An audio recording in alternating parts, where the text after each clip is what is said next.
Et une innovation qui va donc nous faire regarder les rats différemment parce qu'en Tanzanie, on les entraîne à détecter les mines antipersonnelles et des maladies comme le choléra. Expliquez-nous, Anissé. Oui, parce que le rat est un animal très intelligent et surtout doué d'un odorat hors pair. Vous vous souvenez du film Ratatouille, hein Et donc, et un des meilleurs rats pour l'odorat, c'est le rat géant de Gambie, jusqu'à 80 cm, le bestiau quand même.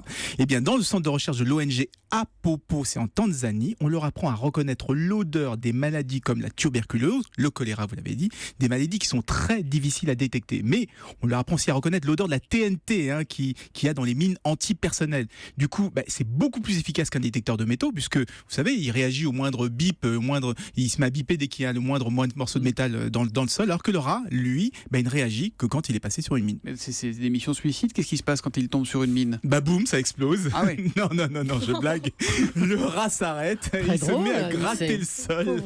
Mais c'est léger un rat, même un géant de Gambie, ça fait 1 ou 2 kilos maximum, alors qu'il faut au moins 5 kilos pour déclencher une mine antipersonnelle. C'est d'ailleurs pour ça qu'on n'utilise pas de chien pour ce type de déminage, ça serait beaucoup trop dangereux. Et en plus, la formation d'un petit rat, ça fait de 6 à 9 mois, c'est long, et donc les maîtres finissent par s'attacher à leurs petites bêtes, donc ils vont quand même pas les envoyer au casse-pipe, leurs petits rats protégés. Bon, c'est encore mineurs. du test ou on commence vraiment à utiliser des rats comme des mineurs? Non, ça y est, les tests sont terminés. Il y a une centaine de rats qui ont été formés aujourd'hui et ils commencent à nettoyer des milliers de mètres carrés au Mozambique. Du coup, les habitants vont pouvoir retourner sur leurs terres et les cultiver. Et puis, on va les envoyer au Cambodge, au Laos et au Vietnam, là où il y a des milliers de morts chaque année à cause des mines antipersonnelles. Et vous savez comment on les appelle, ces rats démineurs?